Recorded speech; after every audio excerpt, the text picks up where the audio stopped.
여호와께서 사무엘에게 이르시되 내가 이미 사울을 버려 이스라엘 왕이 되지 못하게 하였거늘 내가 그를 위하여 언제까지 슬퍼하겠느냐.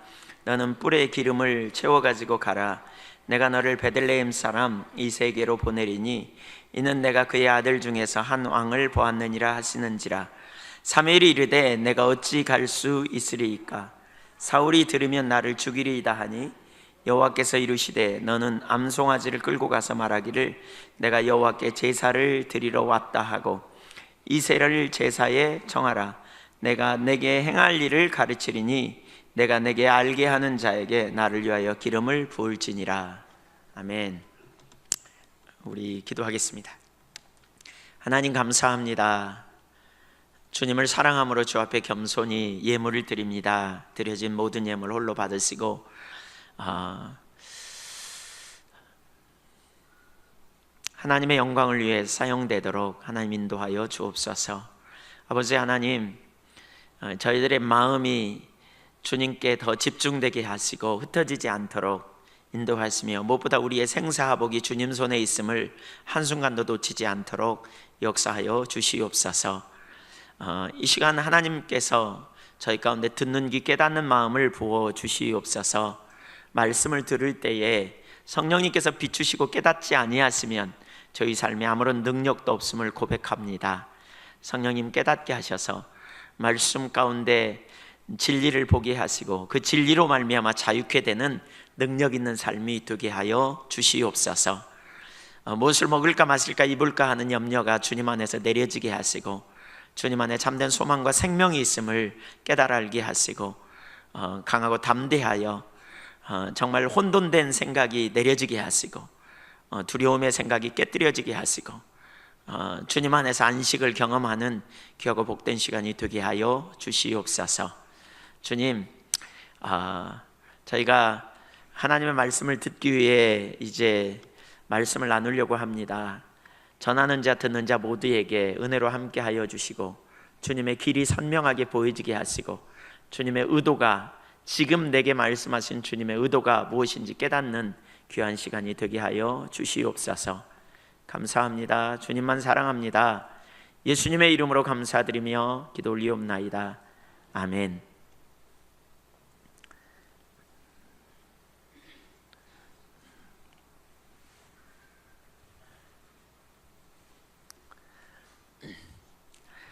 오늘 사무엘상 강의 23번째 시간입니다.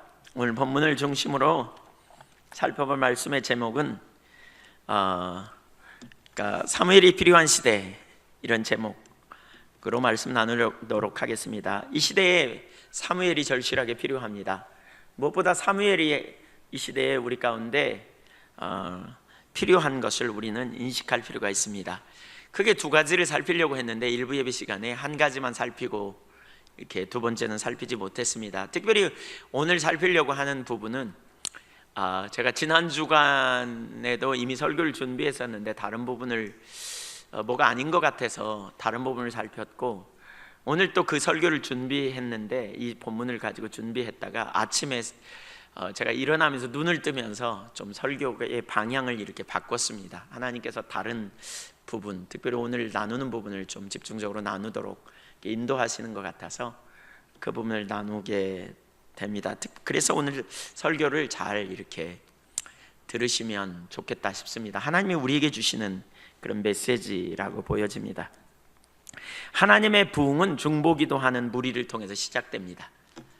그러니까 하나님의 부흥은 언제나 준비 과정이 있다고 말합니다. 마틴 노이드 존스 목사님이 쓴 부흥이라는 책에 보면 그 부흥을 그러니까 잘 이렇게 부흥이 무엇인지를 잘 준비했던 그리고 준비해서 그 부흥을 이렇게 나누는 그러한 일을 하고 있는데 그 마틴 노이존스 목사님이 쓴 부흥 책에 보면 항상 부흥은 예비 과정이 있다라고 표현해요. 갑자기 오는 게 아니라는 거예요.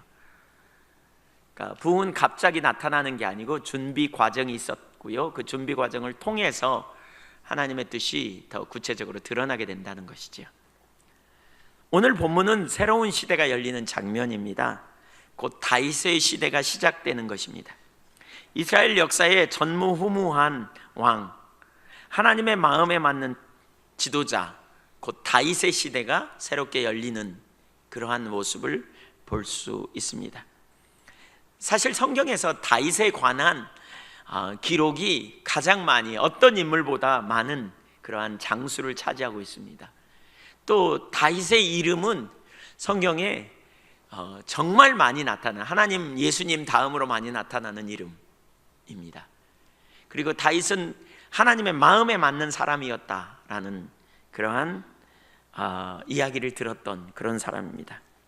그래서 다윗이 왕으로 등극한 이후에 이스라엘 역사가 새롭게 전환되는 놀라운 일이 일어납니다. 이스라엘 역사에 획기적인 전환이 일어나는 그런 일들이 다윗 시대에 일어나는 것을 볼 수 있습니다. 근데 이 일이 일어나는 과정 중에 바로 중보 기도함으로 말미암아 하나님의 일이 성취되도록 절실하게 기도했던 사람이 누구냐면 사무엘입니다. 사무엘은 기도의 사람이었고요, 사무엘의 중보 기도를 통해서 하나님의 뜻과 하나님의 의도가 성취되어지는 그런 과정을 성경은 가르치고 있습니다. 첫째, 슬퍼하는 사무엘. 1절을 다 같이 보겠습니다. 여호와께서 사무엘에게 이르시되 내가 이미 사울을 버려 이스라엘 왕이 되지 못하게 하였거늘 내가 그를 위하여 언제까지 슬퍼하겠느냐. 너는 뿔에 기름을 채워 가지고 가라. 내가 너를 베들레헴 사람 이새에게로 보내리니 이는 내가 그의 아들 중에서 한 왕을 보았느니라 하시는지라. 당대의 왕이었던 사울은 하나님을 버렸습니다. 성경은 그렇게 말하고 있어요. 하나님을 버렸다. 그래서 하나님도 사울을 버리셨다, 이렇게 말씀하고 있어요. 우리가 보통 하나님을 떠났다라고 말하면 보통 교회에 오지 않는 사람, 더 이상 나오지 않는 사람을 향해서 하나님을 떠났다, 이렇게 말합니다.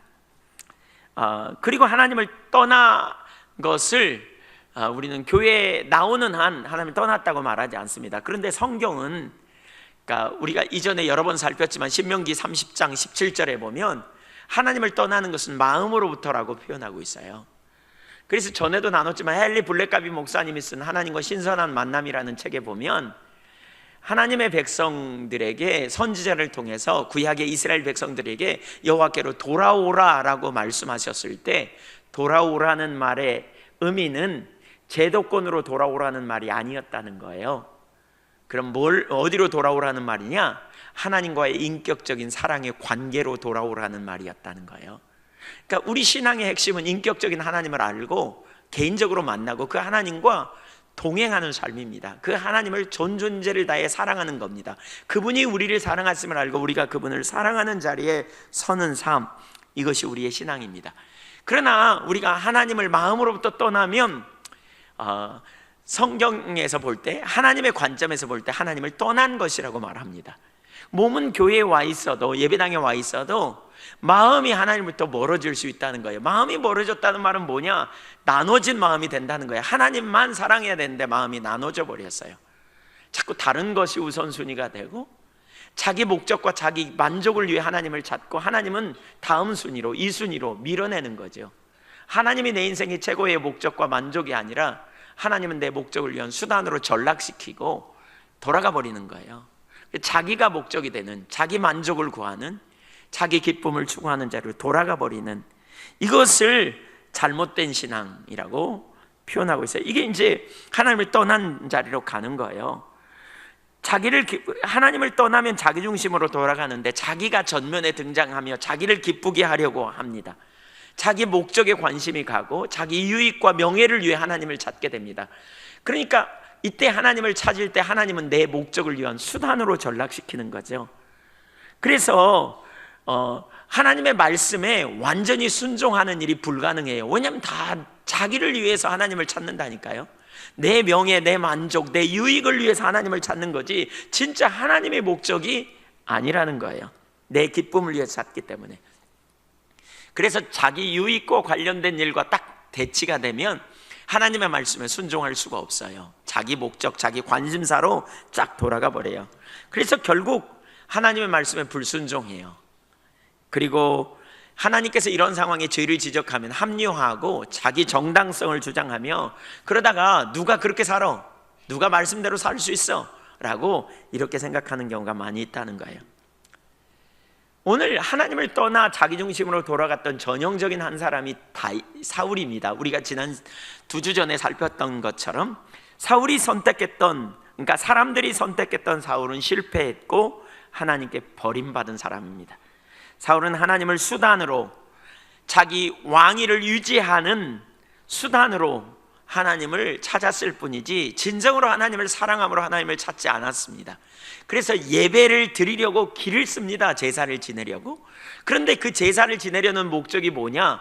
당대의 영적인 리더였던 사무엘이 자기와 함께 제사를 드리면 사람들이 볼 때, 야, 사무엘을 통해서 하나님은 여전히 사울을 사랑하시는구나, 사울을 여전히 하나님이 쓰시는구나 라고 인정받기 원해서 그렇게 제사를 드리려고 했던 것이지요.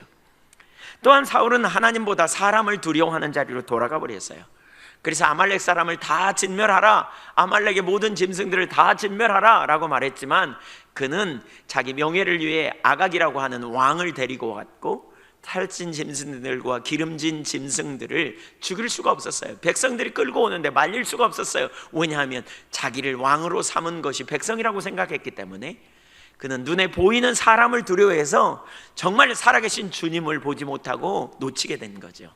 그들의 심각한 문제가 뭐예요? 하나님을 놓쳤다는 거예요. 하나님을 잃었다는 거예요. 자기 중심으로 돌아가면 사람을 두려워하게 돼 있어요.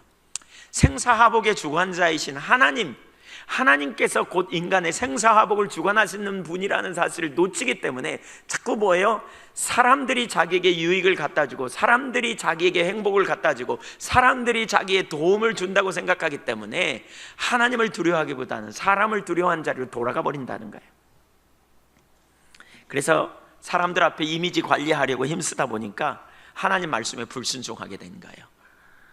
이것은 오늘날 우리에게 큰 교훈으로 와요. 우리가 자기 중심으로 돌아오면요, 그 자리에 가게 돼요. 특별히 영적인 리더였잖아요, 사울은 그 당시에. 그러니까 영적 리더십이라는 책에 보면 그 영적 리더십의 정의를 이렇게 말하거든요. 뭐냐? 사람들을 하나님의 목적으로, 하나님의 일로 데리고 가는 것. 이게 영적 리더가 할 일이라는 거예요. 사람들이 하나님께로 이끌고 하나님의 목적과 하나님의 의도가 있는 자리로 사람들을 이끌어가는 것, 이게 영적 리더십이 해야 될 일이에요. 리더가 해야 될 일이에요. 영적 지도자가 이 일을 해야 돼요. 그래서 사울이 세워진 거예요. 하나님께서 사울을, 왜요? 이스라엘 백성들을 이끌어서 하나님께로 이끌라고, 하나님을 경외하는 자리로 세우려고. 근데 사울 자신이 눈이 멀었어. 하나님을 떠나. 그러니까 자기 명예에 관련이 있고 자기를 세우신 분이 하나님이라는 걸 잃어버리니까 자꾸 어떻게 돼요? 사람을 의지하고 사람을 생각하고 사람에게 도움을 청하러 가게 됐다는 거예요. 결국 뭐예요?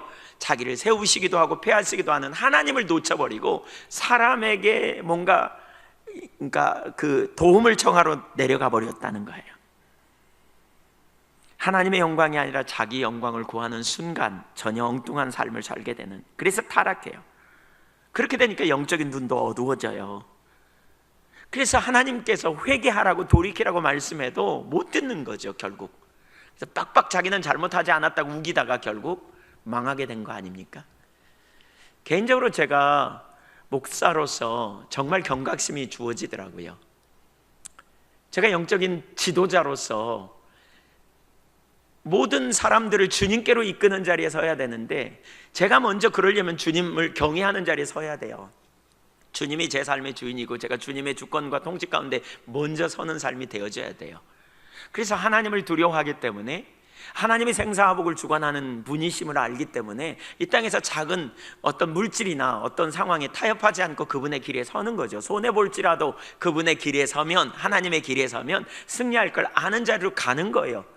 그래서 그 자리에 설 뿐만이 아니라 다른 사람들이 그렇게 가려고 하면 그게 길이 아니고 이게 길이라고 제시할 수 있어야 되거든요. 근데 지도자가 타락하니까 어떻게 돼요? 나머지 사람들은 말할 것도 없이 함께 가는 거죠, 다. 그래서 영적인 지도력이 얼마나 중요한지 몰라요. 여러분, 우리가 얼마나 중요한지 몰라요. 여러분, 이 땅에 승리가 사람에게 있습니까? 물질에게 있습니까? 돈에 있습니까? 명예에 있습니까? 여러분, 뭐가 여러분에게 승리를 가져다 줍니까? 여러분에게 진정한 능력이 뭡니까? 하나님입니까? 정말 하나님이라고 여겨집니까? 여러분, 정말 하나님이 여러분에게 능력입니까? 정말 하나님만이 여러분의 도움이시냐고요. 입술로는 아멘이라고 말할지 모르지만 우리 중심에 정말 하나님만 도움이라면 어떤 일이 벌어질까요? 하나님 은혜를 우리는 절박하게 찾고 구하고 갈망하지 않겠는가요? 아까 우리 찬양했던 찬양 중에 그 찬양이 있어요. 찬양, 아까 우리가 했던 두 번째 찬양, 내가 바라는 한 가지 주를 사모하는 것. 이 찬양, 두 번째 찬양, 이 찬양이었던가? 제가 그 가사를 한번 읽어볼게요. 내가 바라는 한 가지 주를 사모하는 것, 주의 집에 거하며 주의 아름다움 보는 것, 나의 빛이 되시며 나의 구원 되신 주, 내가 누굴 두려워하리요? 나의 생명 되시며 나의 능력 되신 주, 주님께 고백해 나 고백해요. 주 나의 사랑, 주 나의 열정, 나의 사는 이유, 나의 사모하는 이, 주 나의 기쁨, 나의 상급, 나의 귀한, 나의 보배, 손들어 예배해요. 경배, 엎드려 경배해요. 오직 주께. 나의 빛이 되시고 나의 구원자 되신 주, 하나님이 나의 빛이고 나의 구원자 되시고 나의 상급이고 나의 방패이심을 진짜 고백한다면 우리가 세상에서 그분의 길을 당연히 선택할 거거든요. 당연히 그분의 길에만 승리가 있음을 알기 때문에 우리 눈앞에 유익을 쫓아가거나 눈앞에 보이는 사람을 두려워하거나 눈앞에 보이는 환경에 반응하기보다 살아계신 그분께 반응하고 그분을 의지하고 그분을 신뢰하며 쫓아갈 거거든요. 그렇게 되면요, 우리가 사는 세상에서 어떻게 해요? 함부로 우리 주변 사람들이 죄를 저지르지 못하고 함부로 세상이 잘못된 자리로 가지 못할 거예요. 왜요? 자꾸 걸림돌이 되거든요. 너희는 세상의 빛이라, 너희는 세상의 소금이라 그랬어요. 우리가 빛과 소금의 역할을 한다는 게 무슨 얘기예요? 세상과 적당히 타협하여 가지 않는 거예요. 소금이 그 맛을 잃으면 무엇으로 짜게 하리요? 만일 소금이 맛을 잃으면 사람들에게 다만 밟힐 뿐이다. 소금의 맛을 잃는 경우가 뭘까? 썩는 경우라 그래요. 왜 썩느냐고 물어봤더니 혼합물이 많이 섞이면 썩는데요. 정체성을 잃어버리면. 우리가 정체성을 잃어버리는 경우가 언제일까요? 우리가 하나님을 인식하지 못하면 정체성을 놓쳐요. 하나님을 인식하지 못하면 우리는 적당히 보이는 사람이, 물질이 우리의 힘이 되는 것처럼 여겨지기 때문에, 명예가 힘이 되는 것처럼 여겨지기 때문에 우리는 그 길을 선택해 가는 거죠. 사울이 그런 것처럼. 그러면 우리는 썩어요.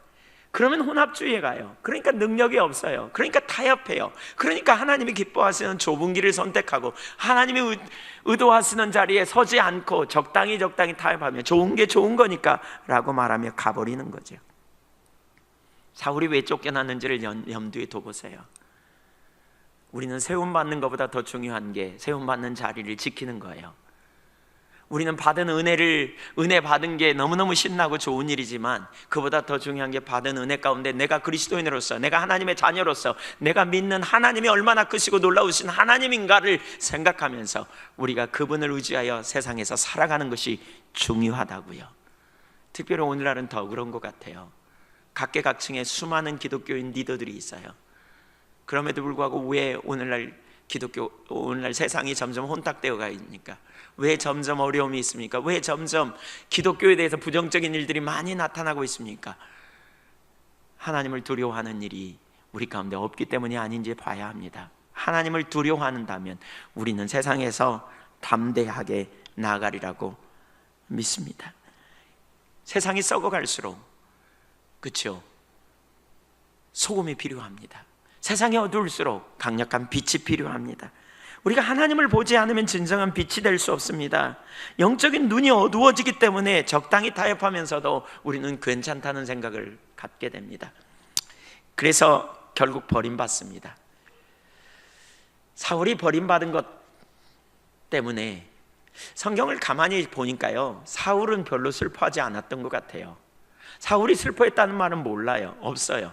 사울이 버림받았다는 것이 얼마나 심각한 일인지 못 깨달은 것 같아요. 근데 사무엘은 달랐어요. 사무엘은 그 일 때문에 매우 슬퍼했어요. 사무엘의 슬픔은 금방 온 슬픔이 아니에요. 처음부터 아주 오랫동안 온 슬픔이에요. 오늘 본문 1절에 보니까 여호와께서 사무엘에게 이르시되 내가 이미 사울을 버려 이스라엘 왕이 되지 못하게 하였거늘 내가 그를 위하여 언제까지 슬퍼하겠느냐. 계속 슬퍼했다는 거예요. 35절 15장 35절에도 사무엘이 죽는 날까지 사울을 다스가서 보지 아니하였으니 이는 그가 사울을 위하여 슬퍼함이었고, 또 사무엘상 15장 11절에도 보면 이렇게 말하고 있어요. 사무엘이 내가 사울을 왕으로 세운 것을 후회하노니 그가 돌이켜서 나를 따르지 아니하며 내 명령을 행하지 아니하였음이라 하신지라. 사무엘이 근심하여 온 밤을 여호와께 부르짖으니라. 사무엘은 사울 때문에 되게 슬펐어요. 왜 슬퍼했을까요? 제가 이 부분을 보면서 여기 뭐가 있는데 라는 생각을 되게 많이 했어요.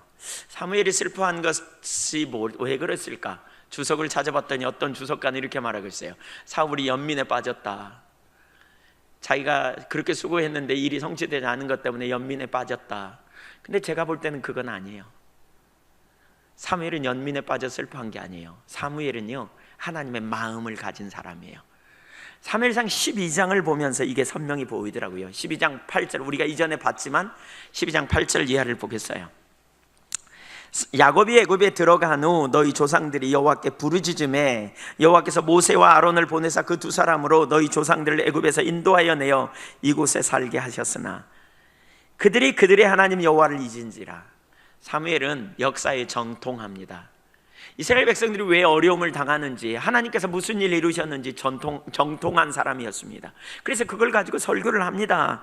애굽에 들어간 이후에 너희 백성들이, 너희 조상들이 부르짖었더니 하나님께서 모세와 아론을 보내서 그들을 건져내셨다. 그러나 그들이 여호와 하나님을 잊었다. 그러면서 여호와께서 그들을 하솔 군사령관 시스라의 손과 블레셋 사람들의 손과 모압 왕의 손에 넘기셨더니 그들이 너희를 치매 백성이 여호와께 부르짖어 이르되 우리가 여호와를 버리고 바알들과 아스라돗과 아스다롯을 섬김으로 범죄하였나이다. 그러하오나 이제 우리를 원수들의 손에서 건져내소서. 그리하시면 우리가 주를 섬기겠나이다 하매 여호와께서 여룻바알과 베단과 입다와 나 사무엘을 보내사 너희를 너희 사방 원수의 손에서 건져내사 너희에게 안전하게 살게 하셨거늘 너희가 암몬 자손의 왕 나하스가 너희를 치러옴을 보고 너희의 하나님 여호와께서는 너희의 왕이 되심에도 불구하고 너희가 내게 이르기를 아니라 우리를 다스릴 왕이 있어야 하겠다 하였도다.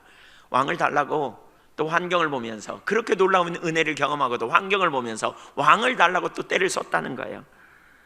그러자 14절 13절 이제 너희가 구한 왕 너희가 택한 왕을 보라. 여호와께서 너희 위에 왕을 세우셨느니라. 너희가 만일 여호와를 경외하며 그를 섬기며 그의 목소리를 듣고 여호와의 명령을 거역하지 아니하며 또 너희와 너희를 다스리는 왕이 여호와 하나님 너희의 하나님 여호와를 따르면 좋겠지만은 너희가 만일 여호와의 목소리를 듣지 아니하고 여호와의 명령을 거역하면 여호와의 손이 너희의 조상들을 치신 것 같이 너희를 치실 것이라.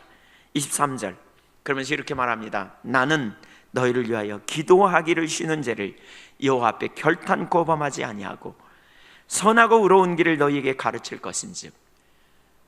사무엘은 어떤 사람이에요? 설교의 역사에 정통했던 사람이에요. 하나님의 의중을 알았던 사람이에요. 반복적으로 하나님 떠남, 그러면 징계가 오고, 징계가 올 때 하나님의 백성들이 다시 하나님께 부르짖으면 또 사사를 보내서 그들을 건져내셨다는 거예요. 근데 또 잊어, 얼마 안 있으면. 그러니까 하나님께서 또다시 징계를 허락하시고 또 부르짖을 때 은혜를 베푸시고, 그럼에도 불구하고 저들이 또 왕을 또 세워달라고 해가지고 왕을 삼어. 그래서 반복적으로 실패하는 그들을 위해 뭐라고요? 이제 떠나지 말라는 거예요. 내가 너희를 위해 기도 쉬는 죄를 범치 안 하겠다, 중보기도 하겠다는 거예요. 이스라엘 백성들을 위해. 그러면서 뭐라고 그러죠? 선하고 의로운 길을 너희에게 가르칠 것이다. 선하고 완전한 길을 가르쳐 주겠다. 그러니까 제발 떠나지 말라, 그런 거죠. 너희는 24절 너희는 여호와께서 너희를 위하여 행하신 그 큰 일을 생각하여 오직 그를 경외하며 너희의 마음을 다하여 진실히 섬기라. 만일 너희가 여전히 악을 행하면 너희와 너희 왕이 다 멸망하리라. 너희와 너희 왕이 다 멸망할 것이다. 이렇게 오래전에 중보기도 하고 이렇게 말했던, 이렇게 이야기했던 사무엘이 그 일이 실제로 벌어져 버렸어요. 사울 왕이 하나님을 버리고 떠나가 버리니까 하나님도 사울을 버렸어요. 그러니까 이스라엘 백성들이 무슨 일이 벌어지겠어요? 엄청난 억압을 당할 거라는 생각을 갖지 않았겠냐고요. 그래서 사울왕과 이스라엘 위해서 중보하는 것을 쉬지 않겠나라고 했던 그가 또다시 그들이 당할 어려움과 문제를 생각하면서 그는 슬퍼했던 거예요. 이것이 사무엘이 슬퍼한 이유예요. 사울이 슬퍼했다고 말하고 있지 않다니까요. 사울은 자신의 상황이 어떤지 인식하지 못했기 때문이에요. 사무엘이 슬퍼했던 이유는 연민 때문이 아니라요, 사무엘은 바로 하나님 앞에서 이스라엘 백성들의 처지를 인식했기 때문이에요. 사울의 처지, 이스라엘 백성들의 처지, 그들의 상황을 보니까 너무너무 심각한 상황, 하나님을 떠나서 버림받은 사울의 처지, 그런 왕을 둔 이스라엘 민족의 앞날, 지금 자기들과 자기들의 상황이 하나님 앞에 얼마나 심각한 상황인지를 인식한 거죠. 하나님께 세우셨지만 하나님을 떠남으로 말미암아 하나님께 범죄하고 떠난 사울에 대한 그러한 하나님 앞에 죄송함, 애통함, 이런 마음들이 사울에게 있었던 거죠. 이런 마음들이. 여러분, 하나님의 은혜가 임하기 전에 반드시 예비적인 단계가 있어요. 그게 뭐냐면 처지인식이에요. 하나님께서 나를 어떻게 보시는가를 인식하는 것이 처지인식이거든요. 그러니까 하나님께서 나나 내 자녀나 혹은 내 환경이나 오늘날 이 땅의 현실을 어떻게 보느냐, 오늘날 교회를 어떻게 보시느냐, 하나님이 어떤 눈으로 보시느냐, 이걸 인식하는 게 처지인식이에요. 우리는 보통 하나님의 관점을 갖고 있지 않아요. 우리는 자기 관점을 가지고 있어요. 내 안목으로, 내 눈으로. 그래서 가끔 하나님께서 하나님의 선지자를 통해서 구약시대에 이스라엘 백성들은 아무 문제 없다고 생각하는데 하나님의 관점을 그들에게 제시하지만 그들 중에 대부분은 하나님의 관점을 못 알아들었어요. 사울이 우리가 2주 전에 살핀 것처럼 하나님의 관점을 그에게 말하지만 사울은 뭐라 그래요? 나 하나님께 예배하려고 그랬어, 나 순종하려고 그랬어, 그러면서 빡빡 우겨대잖아요.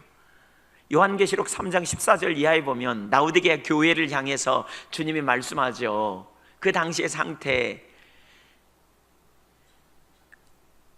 정말 가련하고 눈멀고 헐벗은 상태이고 정말 문 밖에, 그리스도가 문 밖에 있는, 하나님의 임재가 거쳐 있는 그러한 상태이지만 그들은 전혀 몰랐다는 거예요. 왜?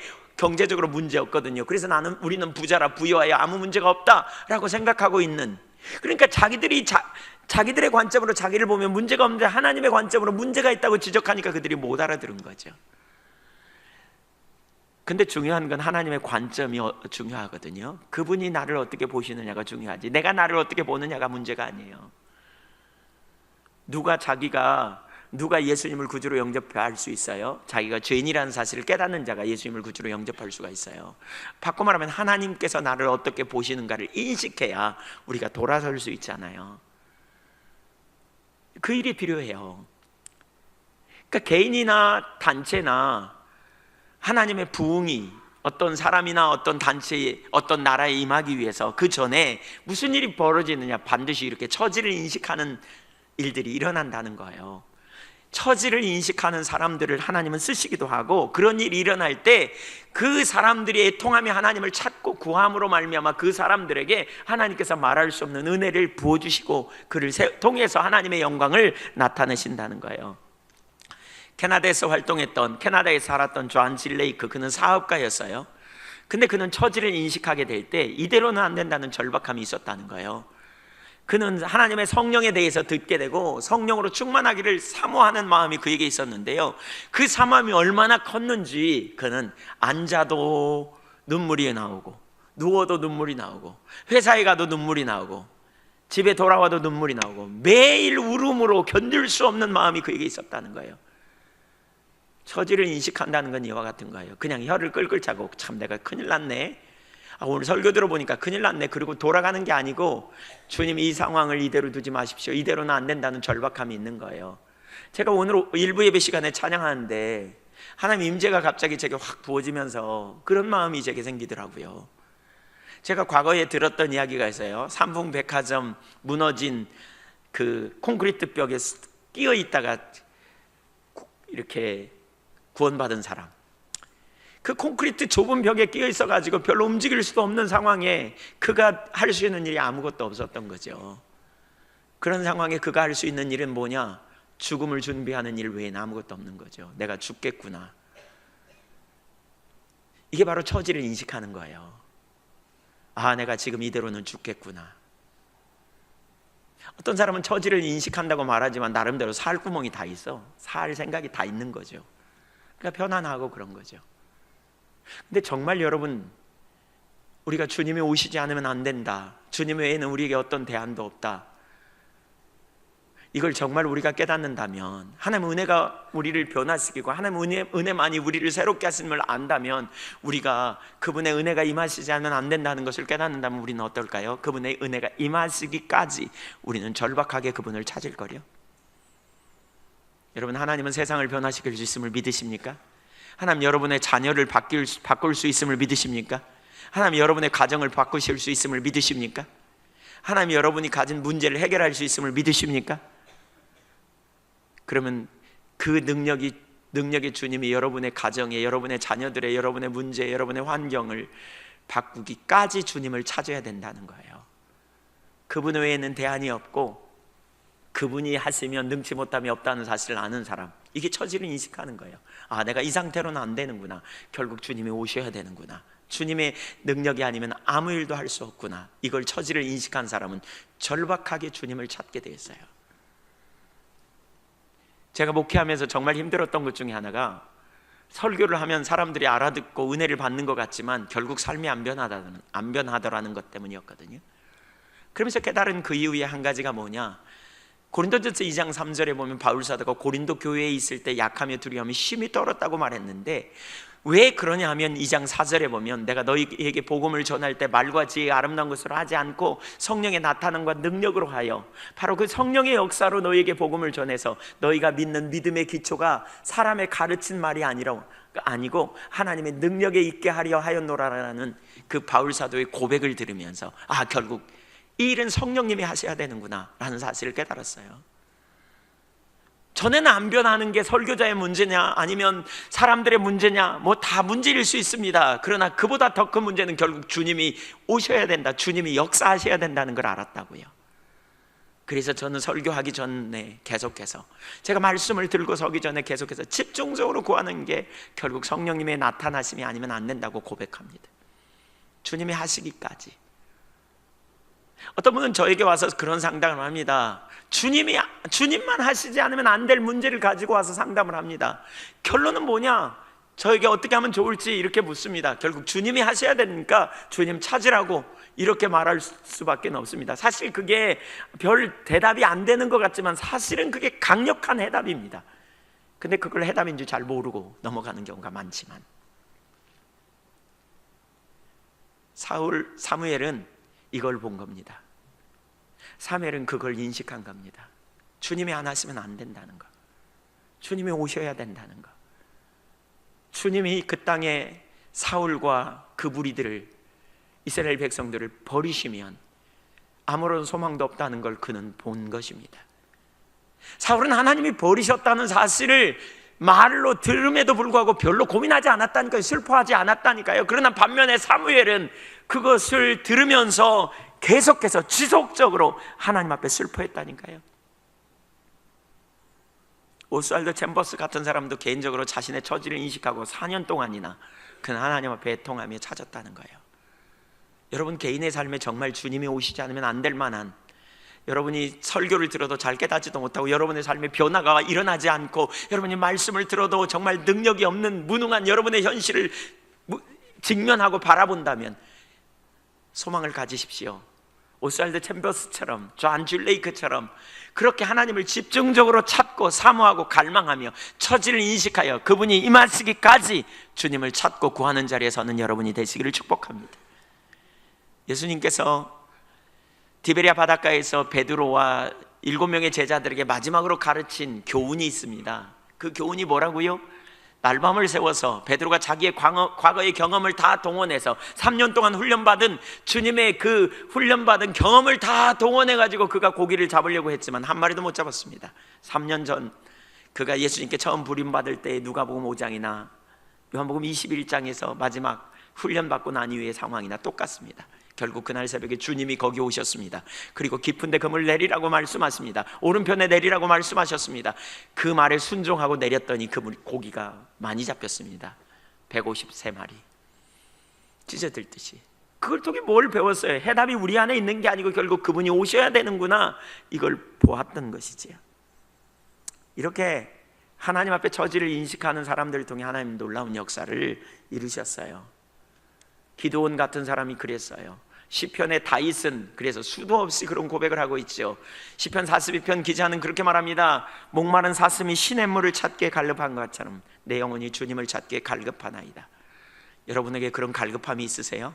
삼풍백화점 무너진 벽돌더미, 그 콘크리트 더미에 끼어 있는 것처럼 하나님이 오시지 않으면 소망이 없다는 그런 배고픔이 있으시냐고요. 사실 시편 기자가 같은 고백이 있는 거거든요. 그런 갈망이 여러분 속에 있으시냐고요. 여러분 그런 배고픔을 가지고 계시느냐고요. 여러분이 만약 그런 배고픔을 가지고 있다면, 지금 그것 때문에 쟁쟁대고 지금 여러분이 울고 있다면, 슬퍼한다면 여러분은 복된 사람입니다. 조만간 여러분은 하나님의 부흥을 경험하게 될 것입니다. 개인의 삶에서만 해도 그렇게 찾고 구하면 하나님이 임재하신, 이게 성경의 약속이에요. 예레미야 29장 11절에 보면 너희가 나를, 이하에 보면 너희가 나를 찾고 찾으면 만나리라 그랬어요. 찾는다는 바카르라는 말은 아주 그냥 절박하게 찾는다는 말인데, 그렇게 찾고 구하면 만나 주시겠다고 말씀하고 있다고요. 개인의 삶에서도 그런 역사가 있어요. 그래서 개인의 배고픔을 위해 이렇게 하나님 찾는 무리들이 적지 않아요. 근데 문제는, 사무엘은 개인의 문제가 아니에요. 자기 문제가 아니에요. 사무엘은 지금 어디로 가느냐? 민족의 문제를 가지고 그렇게 바라보면서 처지를 인식하고 하나님 앞에 나가고 있어요. 성경의 부흥의 시대에 하나님께 놀랍게 쓰임받는 사람의 공동적인 특징은 바로 민족의 죄를 자신의 죄로 여기고, 열방의 죄를 자신의 죄로 여기고, 처지를 인식하며 다른 사람의 상태를 자신의 문제로 여기고, 그렇게 하나님 앞에 엎드려 기도하는 무리들을 하나님이 쓰신다고요. 어떤 사람은 다른 사람의 영혼을 보면서 긍휼히 여겨지는 마음이 부어져요. 이대로는 안 되는데, 저대로 놔두면 안 되는데 라는 절박한 마음. 그래서 다른 사람의 영혼을 위해 금식하고 기도하는 그런 경험을 해보신 적이 있나요, 여러분? 오늘날 청소년들이 제갈 길로 가고 너무너무 심각한 상황에 있는데 그들을, 무리를 바라보면서 정말 금식하고 기도하면서 슬퍼하는 그런 경험이 여러분에게 있는지 묻고 싶습니다. 사무엘은 그렇게 했습니다. 지속적으로. 사무엘의 이 자세를 우리가 보아야 합니다. 오늘 보면 1절에 보니까 그렇게 말하죠. 네가 언제까지 슬퍼하겠느냐? 하나님께 사무엘에게 언제까지 슬퍼하겠느냐라고 물으십니다. 왜 슬퍼하냐? 이렇게 말씀하지 않습니다. 사무엘이 슬퍼하는 게 잘못된 게 아니라는 거예요. 슬퍼하는 게 옳은데 언제까지냐? 이렇게 말해요. 이 말은 뭘 볼 수 있냐면, 지금까지 내내 하나님께서 사울을 패하겠다고 말씀하신 이후로 내내 슬퍼했다는 거예요. 계속 사무엘은 내내 슬퍼했어요.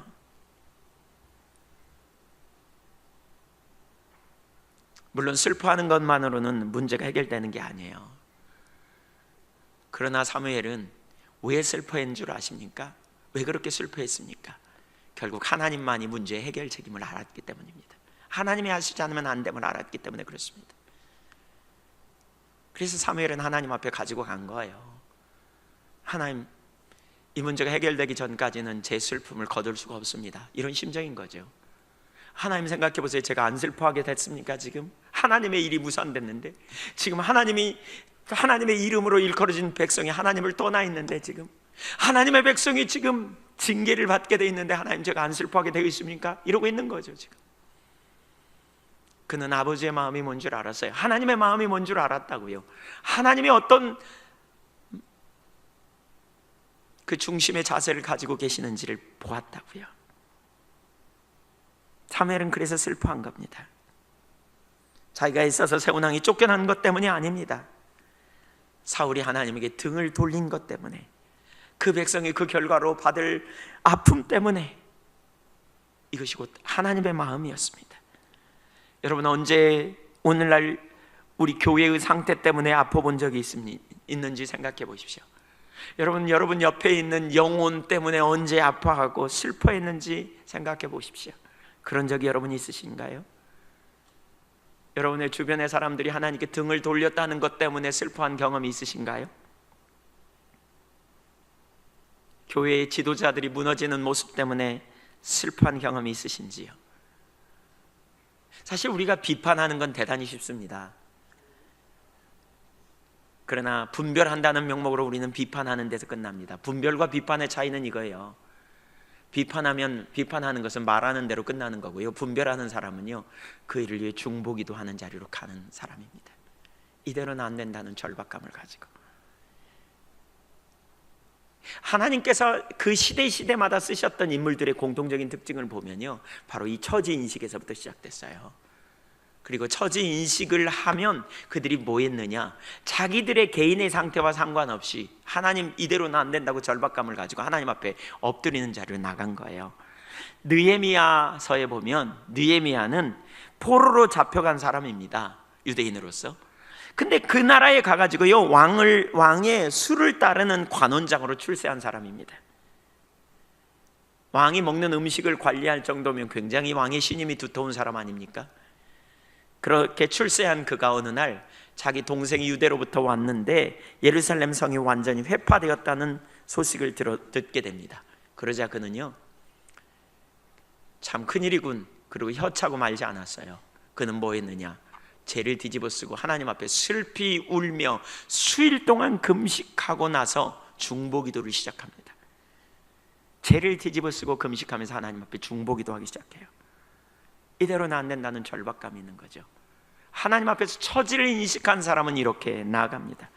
하박국 선지자도 그렇습니다. 민족의 죄 가운데 있는 상태를 본 겁니다. 율법이 지켜지지 않았고 공의가 시행되지 않는 현실 앞에 애통하면서 하나님께 중보기도하고 나갑니다. 그랬더니 하나님께서 그에게 길을 보이십니다. 하나님의 역사는 이런 무리를 통해서 일어납니다. 이게 바로 부담감입니다. 부담감을 주십니다.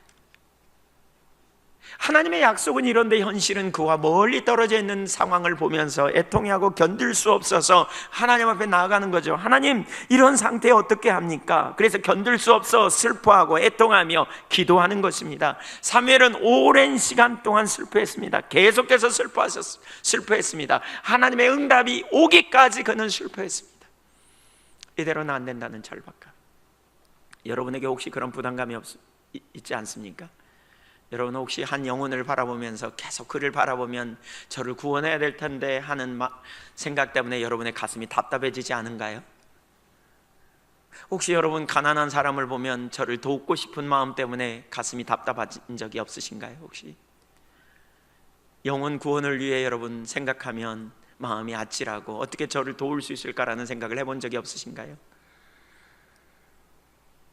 여러분 오늘날 조국 교회에 절실한 회복이 필요하다는 사실을 생각하며 가슴이 먹먹해진 적은 없으신가요? 혹시 마음에 심한 상처를 받고 아파하고 있는 자들, 그래서 인간관계가 맺어지지 않고 신앙생활을 하지만 영적으로 성숙되지 못하는 자들을 보면서 가슴 아픈 적은 혹시 없으신가요? 우리의 다음 세대들 어린아이들이 올바른 가치관 위에서 잘 자라가야 하는데 물질주적인 가치관, 세속주적인 가치관에 확 사로잡혀서 거기 눌려서 살아가는 모습을 보면서 여러분의 마음이 불편하지는 않으셨나요? 그런 부담감이 전혀 없으신가요? 혹시 여러분에게 그런 부담감이 있으신가요? 그렇다면 그걸 가지고 우리는 주님 앞에 나가야 돼요. 하나님 그런 무리를 쓰셨다고요. 그런 무리들을 사용하셨다고요. 그러니까 그런 무리들의 공통적인 특징은 뭐냐? 잠깐 슬퍼하고 마는 게 아니고요, 뭐였냐? 지속적으로 하나님 앞에 나가는 거예요. 삼풍백화점에 거기 갇혀 있는 사람이 그냥 좀 비가 와가지고 물이 이렇게 흘러 들어오니까 아 이거 물이라도 마셔서 이제 살만하다 그리고 발 뻗고 잤을까요? 그가 거기서 건져 구원받기까지는, 그 콘크리트 더미에서 나오기까지는 그는 못 견뎠을 거예요. 하나님께서 원하시는 상태가 무엇이고 하나님이 의도하신 상태가 무엇이고 우리가 지금 어떤 처지에 있는가를 인식한다면 우리가 그 자리에서 그냥 좀 안락하고 나 개인의 삶엔 아무 문제가 없으니까라고 말하며 그냥 편안하게 있어서는 안 된다는 거예요.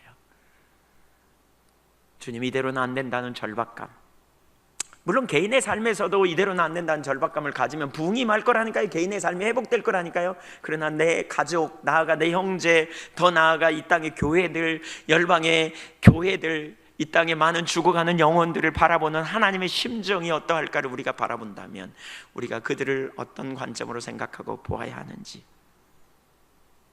이런 부담감이 있는 사람들이 중보기도자들이에요. 이런 무리들을 하나님은 세우기 원하세요. 이사야 62장 6절 7절을 보겠습니다. 예루살렘이여 내가 나의 성벽 너의 성벽 위에 파수꾼을 세우고, 여기 파수꾼이 중보기도자들입니다. 그들로 하여금 주야로 계속 잠잠하지 않게 하였느니라. 밤낮으로 뭐하게요? 잠잠하지 않게 하였다. 왜 잠잠하지 않아요? 자면서도 잠잠하지 않고 깨어나서 잠잠하지 않고. 왜 잠잠하지 않아요? 주님의 은혜가, 주님의 역사가 일어나야 되니까 그 구절 계속 올려주세요. 주님의 일이 이루어져야 되니까, 주님 이대로는 안 되니까, 주님 이대로는 안 되기 때문에요. 주님이 오셔야 하니까, 주님이 능력으로 임하셔야 역사가 나타나요. 제가 과거에 그런 얘기를 자주 들었어요. 제 아내도 그렇고 제가 또 여주봉 목사님과 함께 이렇게 같이 집회 나가면 한방에서 과거에는 잘 때가 많이 있었었는데 그런 얘기를 많이 해요. 자다가 기도한대요. 엎드려서 자다가 갑자기 막 뭐라고 한대. 그래서 보면 장고대처럼 기도하고 있대요. 매번 그랬으면 참 좋겠는데 그때 이후로는 잘 못 들어요. 어쨌든 그 시점엔 계속 그랬던 것 같아요. 왜 제가 그렇게 기도한 줄 아세요? 주님이 오시지 않으면 안 되니까, 주님이 능력으로 함께 하시지 않으면 안 되니까요. 그래서 기도하는 거예요. 밤낮으로. 하나님이 이대로는 안 된다는 거예요. 이 시대를 하나님의 안목으로 보세요. 오늘 젊은이들이 세속주의적인 가치관으로, 물질주의적인 가치관에 사로잡혀서 자라가고 있어요. 물질 만능주의, 물질이 진정한 행복을 주는 것처럼 생각해요. 사람들이 아이들이 거기 매여서 어려서부터 자라가는 하나님 나라와 영광, 그렇죠? 그 안에 모든 풍요가 있는데 하나님을 놓치고요. 오늘날 되어지는 문화나 여러 가지 여건이 얼마나 세속주의고 옆으로 흘러가게 하는지. 그래서 부가 최고인 것처럼 나누고 섬기는 자리에 서는 삶이 뭔지 모르고 이기적으로 극단적인 이기주의에 빠져서 자기 외에는 돌보지 않으려는 그런 가치관이 팽배된 현실 속에서 자라가는 우리의 다음 세대 아이들이 이 다음에 어떻게 될지 생각해 본다면, 그런 부담감이 여러분에게 있다면 여러분 잠잠하지 않아야 된다니까요. 너 여호와로 기억하시게 하는 자들아, 너희는 쉬지 말며 또 여호와께서 예루살렘을 세워 세상에서 찬송을 받게 하시기까지 그로 쉬지 못하시게 하라. 하나님 찬송을 받으시기까지 잠잠하지 않는 거예요. 주님 이대로 두지 말라고, 주님 이대로 두지 말라고. 주의 이름으로 일컫는 주의 백성들이 복음의 능력을 상실하고 온갖 죄악 가운데 빠지고 죄를 이길 능력이 없어서, 여러분 우리의 신앙이 타락하면 우리의 삶이 타락하게 돼 있지 않아요? 신앙이 의식으로 본질을 대체하고 이론으로 실제를 대체하며 인격제 대신 주님과 개인적인 친밀한 교제가 없으면, 성경 지식은 많지만 성경에서 말하는 인격제 대신 하나님을 개인적으로 알지 못하면 지식일 뿐이고 문자로 대체하는 신앙이 되기 때문에 우리의 삶 가운데 하나님의 길을 쫓아갈 능력이 없다니까요. 그래서 신앙이 타락하면, 성경에 보면 신앙이 타락하면 반드시 삶이 타락하게 돼 있어요. 그러니까 세상이 타락해요. 죄를 이길 능력이 없고 온갖 억압이 가득한 현실 속에서. 그래서 뭐합니까? 그런 현실을 우리가 인식했다면 우리는 중보하는 자리로 가야 한다는 거예요. 이대로는 안 된다는 절박함. 다니엘은 그 응답이 오기까지 하나님 앞에 기도했던 걸 볼 수 있습니다. 결국 21일 만에 응답이 왔습니다. 누가복음 1장에 보면 시므온은 메시아가 오실 거라는 약속을 받았습니다. 그는 누구보다도 메시아를 기다렸고 이스라엘 위로를 기다렸다고 말하는데, 메시아를 기다렸고 또 메시아를 만날 것이라고, 오게 되는 것을 네가 보게 될 거라고 성령의 그러한 감동을, 약속을 받기도 됩니다. 그리고 그가 성전에서 기도하다가 메시아를 만났습니다. 이런 무리들에게 주님이 응답하십니다. 하나님께서 행하실 것이라고 약속하셨다면 그 약속이 임하기까지 기다리는 무리들, 그런 사무엘에게 하나님은 응답하신 것입니다. 하나님은 부담감을 가진 사람들에게 당신의 길을 보이십니다. 그래서 사무엘에게 주님의 길을 더 보이셨던 것입니다. 그 다음에 무엇을 해야 할지 알게 하십니다. 항상 부흥은 이런 무리들을 통해서 옵니다. 오늘날 우리는 이 세대를 살면서 어떤 삶을 살아야 할지 진지하게 생각해 봐야 합니다. 그저 혀만 차면서 심각하다고 말하면 안 돼요. 이 시대를 여러분 가만히 생각해 보세요. 저는 개인적으로 이 시대를 생각하면서 너무너무 오늘날 왜곡된 신앙 이해에 갇혀있는 경우가 얼마나 많이 있습니까? 하나님을 아는 것, 성경을 하나님을 아는 것이라는 단어마저도 왜곡되게 이해합니다. 하나님을 아는 것은 그분에 관한 지식적인 게 아니잖아요. 인격적인 그분을 아는 거예요. 그분과 만남이 있어야 그분을 알아요. 근데 우리는 성경적인 지식 많이 알면 안다고 생각하는 자리에 있어요. 그래서 이론적인 지식으로 실제인 인격체이신 그분과의 관계를 대체해버려요. 그래서 문자주의에 얼마나 많은 사람이 빠져 있습니까? 또 교회 예배당에 왔다 갔다 하는 것으로 하나님을 사랑하고 하나님을 만나는, 예배의 목적은 하나님과 만남인데 그것을 대체해요. 예배당에 와서 앉아 있으니까, 나는 의무를 잘 지켰으니까 난 하나님 사랑한다고 생각하지만 하나님도 그렇게 생각하시는지 다시 봐야 한다는 거예요.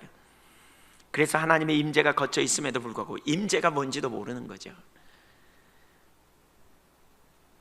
그래서 온갖 억압이 가득함에도 불구하고 뭐가 문제인지도 모르는 오늘날의 현실, 우리가 지난주에 보셨잖아요. 그러다 보니까 뭐예요? 믿음이 상실돼. 이사야 30장에 보니까 믿음이 상실해요. 그래서 인본주의와 불신앙으로 가득해요.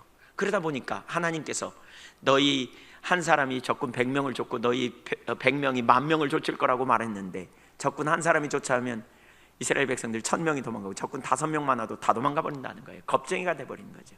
능력을 상실하는.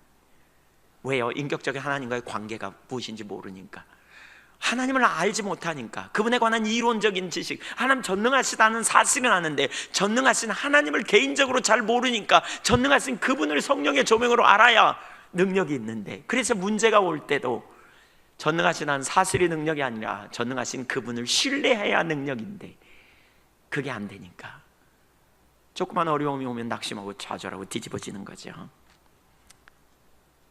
그래서 온갖 억압이 가득하다니까요. 그런 현실을 저는 개인적으로 봅니다. 그리고 어떻게 하면 교회가 회복될 수 있을지도 알 수 있을 것 같아요. 회복될지가 보입니다. 십자가의 복음이 회복되면 교회가 반드시 회복될 게 보입니다. 그래서 부담감을 가지고 기도하고 있고요. 더 많이 기도하겠다고 오늘 제가 사무엘 본문을 가지고 나누면서 묵상하면서 제가 그 부분을 생각했습니다. 어쩌면 제가 이 일에 제 삶의 전부를 걸어도 될 만한 일이다 라고 생각합니다. 아까 일부 예배 찬양하다가 하나님 앞에 제가 그렇게 고백했습니다. 하나님, 교회가 회복될 수 있는 일이라면 제가 목숨을 드려도 아깝지 않을 것 같습니다. 제 삶 전부를 드릴 수 있을 것 같습니다.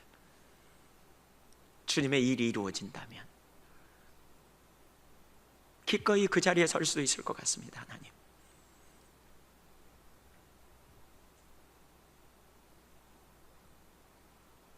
하나님 앞에 부담감을 가지고 서는 거죠. 주님이 임하시면 교회에 회복이 일어나는데, 주님이 능력으로 역사하시면, 하나님 영광으로 이곳에 임하시면 죽은 영혼이 살아나고, 그렇죠? 갈급한 심령이 체험을 경험하고 말이죠. 눌린 자들이 자유케 되고 억압된 자들이 회복되는 놀라운 역사가 일어날 텐데, 열방의 교회 가운데 하나님의 부흥으로 임하시면, 능력으로 임하시면, 하나님과 만남이 있으면 그 삶에 놀라운 자유함이 있을 텐데, 결국 주님이 능력으로 임하시는 일이 일어나야 할 텐데, 거기에 우리의 전부를 걸 만한 가치가 있지 않습니까 여러분? 그 일에 우리의 전부를 걸 만한 가치가 있다고 생각 안 하십니까?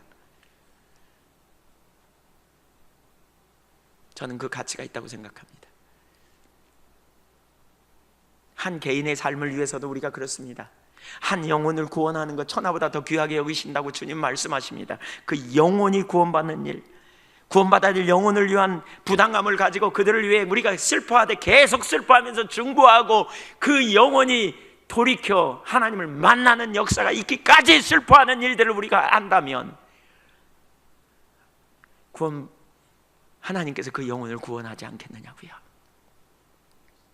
하나님께서 하시지 않겠느냐고요. 가난한 자들, 소외된 이웃들을 보면서 이대로는 안 된다는 절박감, 저들을 어떻게 도울 수 있을지라는 절박감을 가지고 우리가 있다면, 그리고 그 일을 위해 우리가 중보하면서 그들을 위해 우리의 마음을 드리고 나간다면, 하나님께서 우리에게 당신의 의중과 의도를 보이시고 그러한 역사를 이루는 데 우리를 쓰실 거라고요. 사무엘은 그 일을 위해 기도했어요. 계속 슬퍼했어요. 계속 슬퍼했어요. 그는 웃을 수가 없었어요. 그는 기뻐할 수가 없었어요. 왜냐하면 주님의 임재가 거쳐 있고 주님의 능력이 상실되어 있고 지금 이 하나님의 백성들이 말할 수 없는 비폐된 상황으로 가고 있는데 어떻게 웃을 수 있었겠는가? 그래서 그는 애통해하며 중보기도 한 거죠. 그는 잠잠할 수가 없었다니까요. 그는 쉴 수가 없었던 거예요. 그래서 하나님 앞에 애통하며 기도한 거예요. 주님, 이대로 두지 말라고요. 여러분에게 그 부담감이 작은 부담감이라도 여러분 안에 있다면 여러분 중보기도를 시작하세요. 그렇게 하나님 앞에 애통하면서 그렇게 하시라고요. 영혼 구원을 위해서 그렇게 하세요. 눌린 자들을 회복되기를 위해서 그렇게 기도하세요. 하나님께서 우리 예한교회에 주신 비전 중에 하나가 치유센터입니다. 치유센터, 영혼 눌린 자들이 자유케 되고 내적인 상처받은 자들이 회복되고 치유되는 역사가 나타나기를 우리는 기도해야 합니다. 그런 부담감을 여러분에게 주셨다면 그 부담감을 가지고 기도하십시오. 하나님, 눌린 자들이 치유받아야 될 텐데 하나님 우리에게 능력이 없다고 능력을 부어달라고, 하나님 이대로 내버려 두지 말라고 여러분을 절실히 찾고 구하다 보면 하나님께서 여러분에게 그렇게 말씀하실 거예요. 어느 때까지 슬퍼하겠느냐, 내가 너를 쓰리라, 이렇게 말씀하실 거예요. 다음 세대 우리 자녀들이 정말 믿음 안에서 양육되고 새로워지는 일을 보기를 원한다면, 우리가 드리는 우리의 자녀들에게 정말 회복되고 온전케 되기를 열망하는데 우리의 자녀들이 이대로 되면 안 되겠다는 그런 열망이 있다면 우리가 그 부담감을 가지고 기도하시라니까요. 하나님 이대로 두지 마세요. 하나님 우리의 다음 세대를 세워주세요. 슬퍼하며 하나님의 임재가 이루어지기까지 우리가 구하시자고요.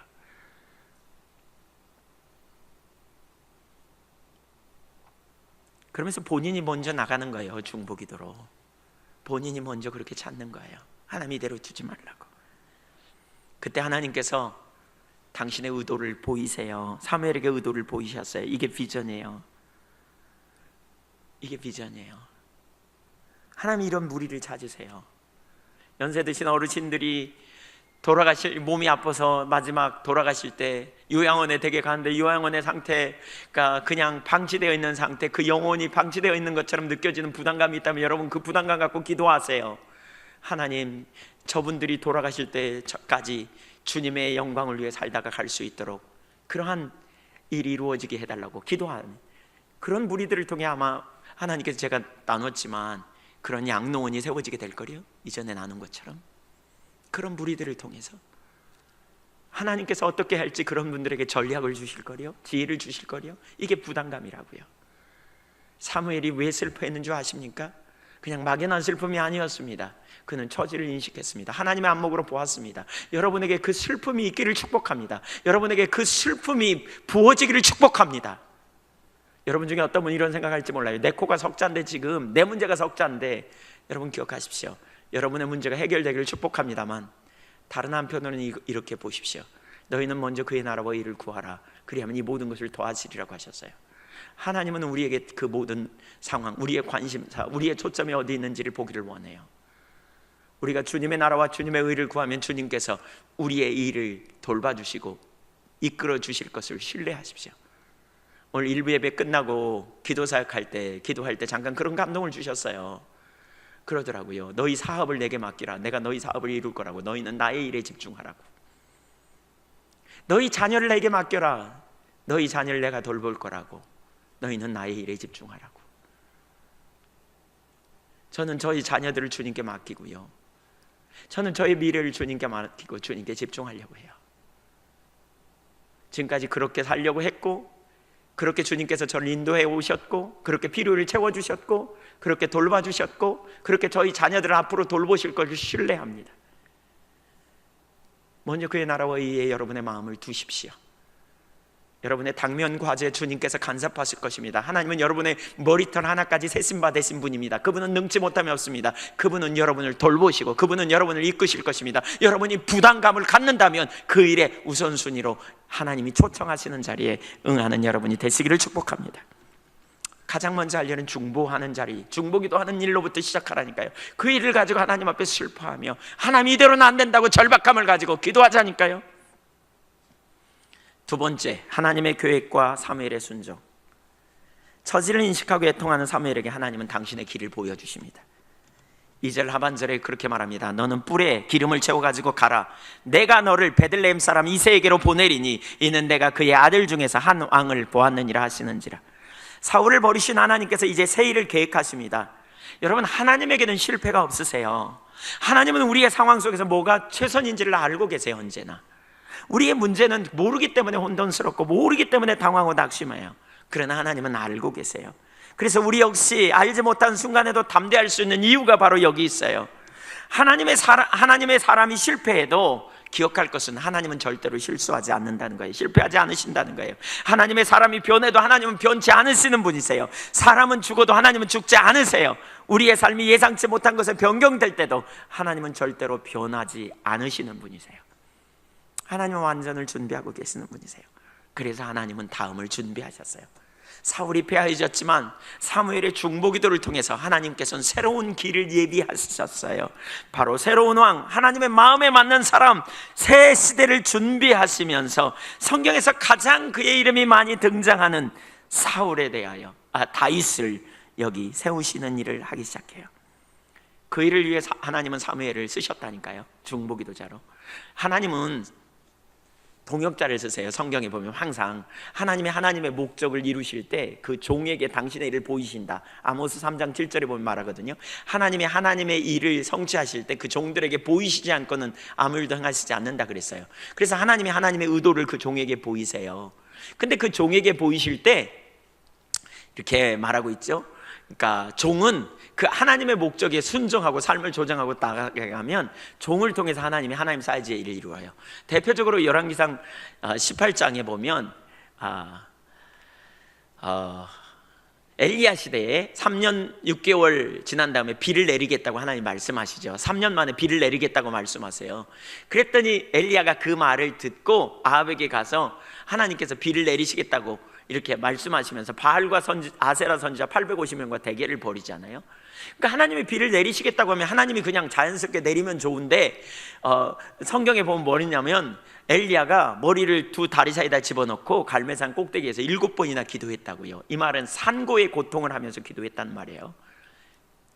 그 엘리야가 기도해서 비가 왔다고요? 아니면 하나님이 비를 주시려고 그래서 비가 왔다고요? 예. 야고보서 5장 17절에 보면 그렇게 말하고 있어요. 엘리야와는 16절 이하에 엘리야는 우리와 성정이 같은 사람이로되 저가 기도한즉 비가 오지 아니하고 저가 기도한즉 비가 왔다. 엘리야의 기도가 중요해요. 하나님의 의중을 가지시지만 엘리야의 기도를 통해서 역사하신다고요. 성경에 이렇게 하나님이 역사하세요. 하나님이 누구를 구원하려고 할 때 사람을 통해서 구원하세요. 그분의 의도를 가지시는데 그 일을 이루시기 위해서 중보기도자들을 통해서 그 일을 준비케 하세요. 사무엘이 그렇게 태어났잖아요. 한나의 기도를 통해서 사무엘이 태어났잖아요. 기도로 얻은 아들. 사무엘은 그걸 알았어요. 하나님의 일을 이루시기 위해서 기도가 필요하다는 걸 알았어요. 그래서 슬퍼하며 기도할 때에 하나님의 사무엘의 기도를 통해서 다윗을 세우시는 거죠. 예수님이 오시기 전에 한나와 시므온 같은 중보기도자들이 있었거든요. 그래서 중보기도가 얼마나 중요한지 몰라요. 그러니까 하나님의 일을 이루시기 전에 바로 이러한 중보기도자들을 세우시는데 그 일에 저와 여러분을 부르시는 거라니까요.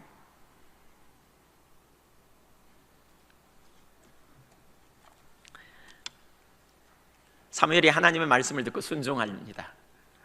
여러분도 말씀을 들으면 순종하시겠죠? 예. 이렇게 슬퍼하며 중보기도 하는 자들에게 하나님의 의도를 보이세요. 그때 하나님께서 계획을 보이세요. 뭐라고 하냐면 이렇게 뿔을 가지고 나가라. 뿔에 기름을 채워갖고 가라 그러잖아요. 내가 너에게 보이겠다. 근데 이때 문제가 있어요. 두 가지 부분에 생각해 볼 필요가 있는데 하나는 뭐냐면 사울이 딱 생각나는 거예요. 현직 왕이 사울이잖아요. 근데 사울이 만약에 이 소식을 알면 자기를 죽일 거 아니에요. 쿠데타에 해당되는 수준이잖아요. 그러니까 두려워하는 거예요. 그래서 2절에 그렇게 말해요. 사무엘이 이르되 내가 어찌 갈 수 있으리까? 사울이 들으면 나를 죽이리이다. 사무엘이 두려워했죠. 순종하려고 하니까 죽을 수도 있겠다는 생각이 드는 거예요. 우리가 말씀에 순종하려고 하다가 어려운 이유가 이거더라고요. 요구되는 대가 때문에 그래요. 대가가 요구되거든요. 순종은 대가가 요구돼요. 대가가 요구돼요. 특별히 하나님의 일이 성취되는데 많은 대가가 요구돼요. 그러니까 희생이 요구돼요. 한번 생각해 보세요. 그렇게 순종하다가 사울이 알아갖고 자기 죽이면 어떡해? 자기 죽으면 뭐야? 또 자기가 손해보지 않을까? 자기가 쫓겨나지 않을까? 자기가 희생해야 될 대가가 있단 말이에요. 그러니까 힘들어요. 여러분, 하나님께서 우리 가운데 주신 비전이 있어요. 교회 가운데 주신 비전. 치유센터, 예를 들면 회복과 부흥, 열방의 선교사님들을 섬긴다, 뭐 이런 일. 이번에도 보니까 엊그제 메일을 받았어요. 요르단 선교사님 중에 이번에 세미나 마치고 우리 지난번에 사역훈련학교 참여하고 가셔서 너무너무 큰 은혜를 받았다고, 너무 좋은 시간이었다고, 이런. 그래서 내년에도 그게 소문이 나가지고 내년에도 지금 올 것 같아요. 이분 저분 선교사님들이. 근데 선교사님들이 오면 섬겨야 되거든요. 열방의 선교사님들을 섬기면 너무너무 좋은 일이잖아요. 여러분, 예한교회가 그런 열방을 선교사님들을 섬기는 일에 쓰임받는 건 귀한 일이죠? 여러분, 그렇게 되길 원하시면 아멘 해보세요. 예, 근데 누가 밥해요? 누가 밥하냐고요? 누가 선교사님들 섬기냐고요, 오면? 그러니까 쉽지 않아요. 우리 교회 치유센터 되는 거 하나님 비전이라고 그러니까 모두 다 아멘 하고 그 일에 쓰임받기 원하거든요. 근데 제가 보니까 식당 섬김이 광고에서도 별로 안 채워졌더라고요. 별로 안 채워졌어요. 거기 안 하겠다는 거죠. 미처 못 적은 줄 압니다. 적을 줄 믿습니다. 근데 우리가 그 대가를 우리가 보지 않는다면요, 여러분, 불가능합니다. 이게 불가능합니다. 누가 그 일을 담아낼 수 있느냐? 누가 사무엘처럼 쓰임받을 수 있느냐? 바로 대가를 지불하려는 자세가 있어야 돼요. 제가 아까 그런 고백을 했다 그랬잖아요. 그 일이 성취되는데 제가 정말 목숨을 걸어도 아깝지 않은 일이라고 생각했다고요. 전부를 걸어도 될 만큼 너무너무 소중한 일이라는 생각을 했다고요. 주님의 뜻이 이루어지는 거, 이건 절대로 작은 일이 아니거든요. 그건 엄청난 수준의 일이거든요. 그 일이 이루어지는 게 얼마나 놀라운 일인지 우리가 생각해 봐야 된다니까요.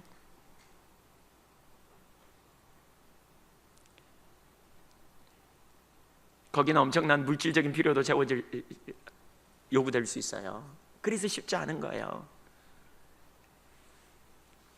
그런데 사무엘이 없었다면 다윗에 오질 수 있을까?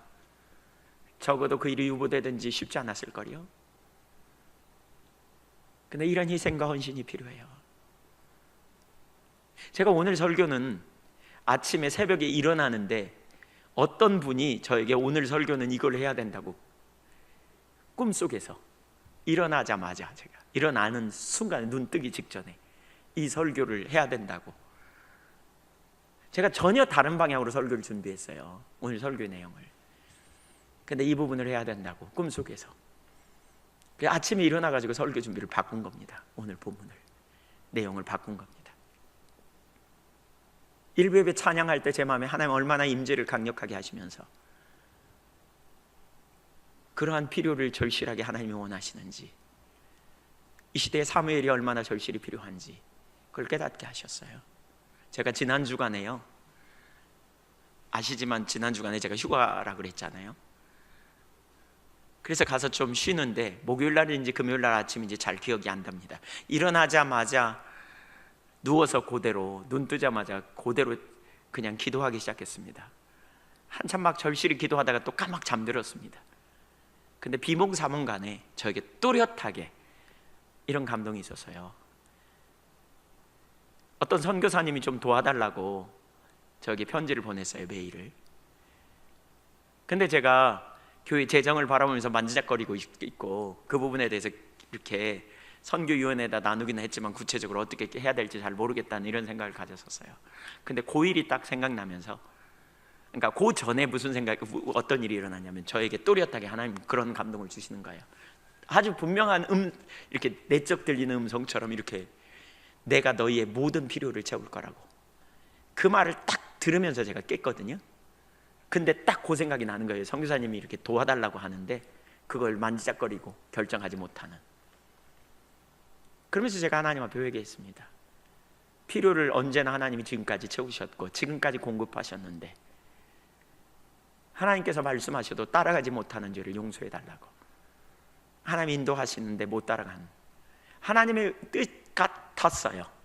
두 건이 있는데 뜻이라고 여겨졌어요. 제게 왔어요. 근데 제가 저도 모르게 그게 채워질까? 이런 생각 때문에 못 따라가는. 그래서 그걸 하나님 앞에 회개하는 시간을 가졌어요. 근데 오늘 말씀을 나누면서 제가 일부 예배 시간에 말씀을 나누면서 그게 깨달아지더라고요. 여기도 보세요. 사무엘이 그 문제 갖고 두려워해요. 그랬더니 뭐라 그러냐? 하나님께서 이렇게 말해요. 2절 하반절에 보세요. 여호와께서 이르시되 너는 암송아지를 끌고 가서 말하기를 내가 여호와께 제사를 드리러 왔다 하고 이새를 제사에 정하라. 내가 내게 행할 일을 가르치리니 내가 내게 알게 하는 자에게 나를 위하여 기름을 부을지니라. 하나님이 뭐라 그래요? 기가 막힌 처방을 내세요. 여러분, 하나님이 기리신 것을 우리는 염두에 둬야 돼요. 하나님이 우리의 처방이 되세요. 하나님이 지혜가 되세요. 문제를 만나서 어떻게 해야 될지 모를 때 우리는 주님께 단순하게 나아가서 그 상황을 그대로 나누고 우리가 주님의 지혜를 구하면 주님께서 인도하신다고요. 하나님이 앞서갔으면 하나님이 책임지세요. 하나님이 앞서갔으면 그분이 그분의 일을 이루시는 거예요. 제가 언젠가 그런 비슷한 걸 나눴었어요. 우리 리더 수련회에서 한번. 하나님께서 우리 앞으로 유치원도 하게 하실 것 같고 그런 마음을 주신다. 그랬더니 나중에 들려오는 말에 교회 빚도 안 갚았는데 벌써 유치원 하려고 그러나, 이런 말이 들려서 돌아오는데 제가 너무너무 마음이 아프더라고요.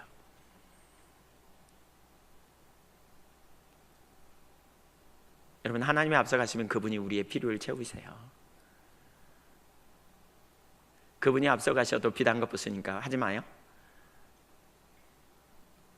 누가 말했는지 모르지만 그분이 헌금 얼마 하려고 부담감을 갖는지 감사할 일이지만 그 올바른 자세가 절대로 아닙니다. 그건 인본주의입니다. 주님이 앞서갔으면 우리는 그분에게 전부를 걸고 따라가는 겁니다. 이 시대에 사무엘이 필요하다니까요. 여러분, 유치원을, 어린아이들을 회복시키고 어린아이들이 올바른 가치관에서 새롭게 되고 회복된다면 그 일이 얼마나 귀한 일입니까? 그 일이 얼마나 소중한 일입니까? 근데 돌아올 대가 때문에 우리는 못 나간다면 그게 하나님의 사람이라고 말할 수 있겠는가? 아닙니다. 하나님 그렇게 일하지 않습니다. 여러분, 하나님이 말씀하셨다면 그분이 앞서가시고요, 그분의 능력으로 반드시 그분 그의 일을 이루신다는 것을 믿으시기 바랍니다. 그분이 그분의 일을 이루세요. 우리 안에 해답이 있는 게 아니에요. 그분이 능력이세요. 저와 여러분 손 안에 있지 않잖아요. 그러나 우리는 그분의 행하시는 일에 우리의 모든 것을 들여 동참하고 쫓아가는 거죠. 여기서 또 한 가지 살펴볼 게 있더라고요. 왜 하나님께서 모든 정보를 단번에 주시지 않을까 하는 거예요. 왜 하나님께서, 그렇죠? 이 사울에게 이새의 집에 가라, 베들레헴 성 이새의 집으로 가라, 거기 가면 다윗이라고 하는 자가 있는데 그에게 부어라, 이렇게 말하면 좋잖아요. 근데 뭐라 그러냐? 베들레헴 이새의 아들 중에서, 그리고 뭐라 그러냐? 내가 내게 알게 하는 자라고 하셨어요. 그것은 하나님께서 그 종을 가르치려는 의도를 가져요. 그러니까 예레미야, 우리 거기 본문 6절에 보면 이제 그 순종해가지고 그가 가거든요. 엘리압을 보고 이렇게 말해요. 여호와의 기름 부을 자가 과연 주님 앞에 있도다. 그가 선입견을 가지고 있습니다. 외모를 보고 키가 크고 장대한 사람, 용모가 잘생긴 큰 아들이 그랬나 봐요. 그를 보자마자 아, 이가 그다. 우리는 경험에 의해서 되게 판단하잖아요. 선입견이 있어요. 그러니까 이 천하에 참 하나님께 놀랍게 쓰임받았던 믿음의 사람 사무엘도 그랬으니까요. 그러니까 우리 모두가요, 여러분, 우리가 겸손해야 될 이유가 여기 있어요. 한번 따라서 보세요. 내 안에 답이 없다. 사무엘은 일생 동안 주님과 동행했던 사람인데 자기 안에 답이 없어요. 그런 사무엘도 지금 뭐죠? 이렇게 편견에 빠질 수 있어요. 그래서 겸손이 필요해요. 우리가 뭔가 가졌다, 우리가 됐다, 어떤 사람이 은사가 강력하게 나타난다 그래서 그 사람 너무 눈여겨볼 필요 없어요. 그 사람이 다 해다 가진 게 아니에요. 그 사람도 그뿐이에요. 선입견과 편견이 있을 수밖에 없어요. 주님 앞에 그래서 겸손함이 필요해요.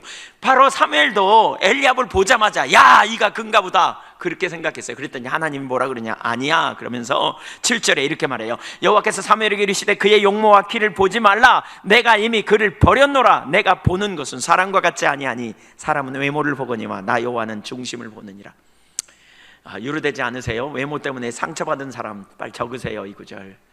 키 때문에 상처받은 분 적으세요. 야, 하나님은 중심을 보신다네 막 이러면서. 유로가 되지 않으세요? 그 다음 구절을 보니까 이걸 딱 사무엘이 배웠어요. 그래서 둘째 아들부터 일곱째 아들까지는 하나님의 관점을 가지고 그가 딱 이렇게 결론을 내려요. 8절 보면 이새가 아비나답을 불러 사무엘 앞을 지나가게 하며 사무엘이 이르되 이도 여호와께 택하지 아니하셨느니라. 이새가 산마로 지나가게 하며 사무엘이 이르되 이도 여호와께 택하지 아니하셨느니라 하니라. 10절 이새가 그의 아들 일곱을 다 사무엘 앞을 지나가게 하나 사무엘이 이새에게 이르되 여호와께서 이들을 택하지 아니하셨느니라. 금방 배우잖아요. 사무엘은 이렇게 믿음의 사람은 배워요. 하나님은 내가 보는 것과 같지 않구나. 이렇게 금방 배워요. 순종은 단순해요. 그냥 말씀을 따라 단순하게 순종하는 거예요. 우리가 주님께 순종할 때 미리 계산을 해보잖아요. 그리고는 포기해버려요. 그러나 믿음은 말씀하신 그분께서 인도하실 걸 신뢰하는 거예요. 그래서 여기서 우리 신앙의 중요성을 배워야 돼요. 한번 따라해보세요. 우리 신앙은 하나님과 친밀한 교제요, 앞서가신 그분의 말씀을 듣고 순종하는 것이다. 친밀한 교제 가운데서 앞서가신 그분의 말씀을 듣고 순종하는 거예요. 그러면 그분이 뒷받침하세요. 그러니까 오늘 설교는 철저하게 이거죠. 사무엘이 어떻게 하나님께 쓰임받았는가. 왜 이 부분을 집중적으로 살펴보냐면 저와 여러분이 그 자리에 쓰임받기를 원해서 주님의 초청을 받아들이는 자리에 지금 서는 거예요. 4절 보겠습니다. 4절 사무엘이 여호와의 말씀대로 행하여 베들레헴의 이름에, 사무엘이 여호와의 말씀대로 행하여 베들레헴에 갔다 그랬어요. 그는 뭘 해야 될지 잘 모르지만 나갔어요. 순종이에요. 이게 우리의 신앙의 모범이에요. 친밀한 교제 가운데서 단순하게 순종하고 나아가는 거예요. 하나님께 쓰신 하나님의 종들의 삶은 이랬어요. 하나님께서 말씀하셨고 그대로 순종했어요. 그때 하나님께서 그들의 삶을 통해 놀라운 하나님의 역사를 이루었어요. 만일 우리가 계산적이었다면 이 교회 건축도 못했어요. 만일 우리가 계산적이었다면 지금까지 예한교회 여기까지 오지도 못했어요. 우리가 주님을 따라왔어요. 주님의 말씀을 따라서 여기까지 왔고 순종했고 지금까지 하나님께서 인도하셨어요. 근데 제가 볼 땐 지금까지는 연습이에요. 왜 연습이냐? 앞으로 규모가 훨씬 클지도 몰라요. 하나님 행하실 일 규모가 훨씬 클지도 몰라요. 그래서 우리는 주님의 행하심을 보고 믿음으로 따라가되 단순하게 순종하며 따라가야 돼요. 그렇게 부담감을 가진 무리들이 기도하기 시작하면 여기저기서 이 부분 저 부분에서 하나님 행하시는 일이 더 드러나게 될 거고요. 그런 일을 교회가 담아내야 돼요.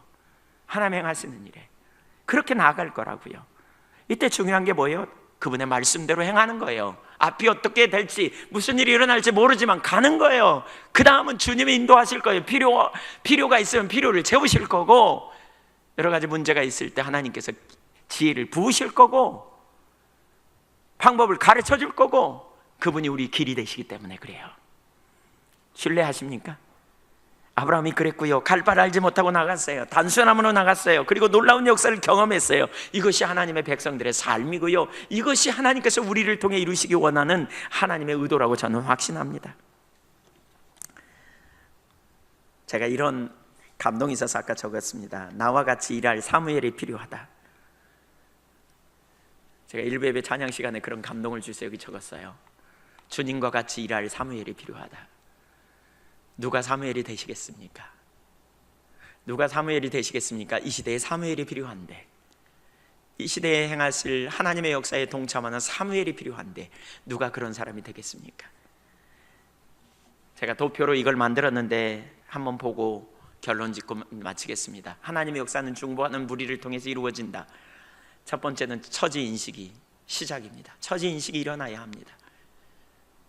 여러분이 섬기는 삶의 현장에서, 여러분이 만나는 사람들 사이에서, 여러분이 그리스도인으로서, 여러분 자신을 하나님의 관점으로 보면서, 여러분이 만나는 속해 있는 공동체에서 하나님의 관점으로 보십시오. 이 시대를 하나님의 관점으로 보십시오. 오늘날 기독교를 하나님의 관점으로 보십시오. 오늘날 교회의 상태를 하나님의 관점으로 보십시오. 교회가 정말 개혁이 필요합니다. 여러분, 정말 개혁이 필요합니다. 우리가 너무 자기중심적이 됐습니다. 우리가 너무 물질주의적이 됐습니다. 우리가 너무 사람들에게 보이는 데 익숙한 상태로 돌아갔습니다. 우리가 보이려고 외모를 꾸미는 데 익숙해졌습니다. 우리가 사람들에게 과시하려고 너무 많은 소비를 합니다. 그리스도인은 겸손해야 합니다. 그리스도인은 뭡니까? 가난하게 살아야 합니다. 물질적인 여유가 있지만 자기를 위해서는 가난하게 써야 합니다. 그리고 나눠야 합니다. 그리고 우리가 하나님 나라와 영광을 위해 사용되도록 해야 합니다.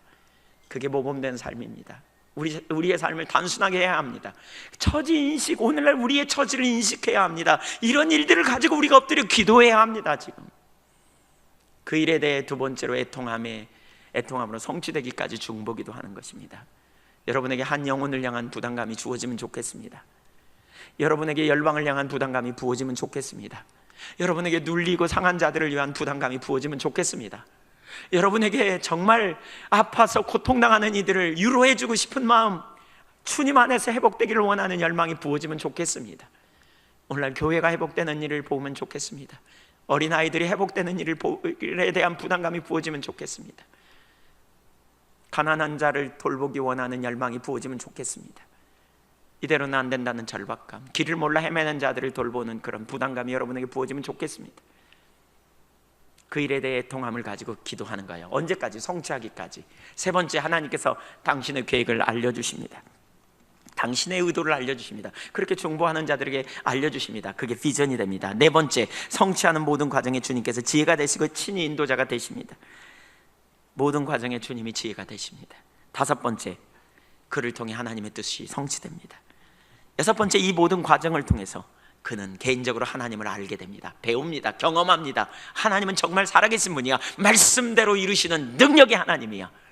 여러분 한 분 한 분이 이런 역사를 경험한다면 여러분 하나님을 더 깊이 알 거리요. 그리고 그 다음에 여러분을 통해 하나님은 더 큰 놀라운 사이즈의 역사를 이루시지 않겠는가요? 하나님께서 이런 일들을 이루실 거라고요. 여러분 한 분 한 분이 그렇게 귀하게 쓰임받는 믿음의 종들이 되기를 축복합니다. 오늘날 다윗의 무리가 일어나야 합니다. 다윗의 무리가 일어나야 합니다. 그런 리더들이 세워져야 합니다. 많은 기독교인들이 곳곳에서 리더로 있습니다. 그러나 하나님을 기쁘시게 하는 자리에 서지 못합니다. 제가 다윗의 삶을 살펴보면서 이걸 느꼈습니다. 다윗의 삶. 왜 다윗에게 이렇게 말하잖아요. 내 마음에 합한 자라 그러잖아요. 뭐가 다윗으로 하여금 하나님 마음에 합한 자라고 할 수 있을까? 그게 세 가지를 볼 수 있겠더라고요. 나중에 이제 쭉 다윗에 대해서 우리가 살펴보겠지만 그 중에 첫 번째는 뭐냐? 다윗은 하나님을 경외했던 사람이에요. 다윗은 하나님이 해답인 걸 알았어요. 다윗은 하나님이 길인 걸 알았어요. 그래서 뭐예요? 다윗은 타협하지 않았어요. 다윗은 하나님 앞에 자신을 세웠어요. 사람들과 타협하지 않았어요. 자기를 왕으로 세우고 패하고 자기를 살리기도 하고 죽이기도 하는 분이 하나님임을 알았어요. 그래서 다윗은 하나님 앞에 신실했어요. 이게 다윗의 강점 첫 번째예요. 두 번째 다윗의 강점은 겸손했어요.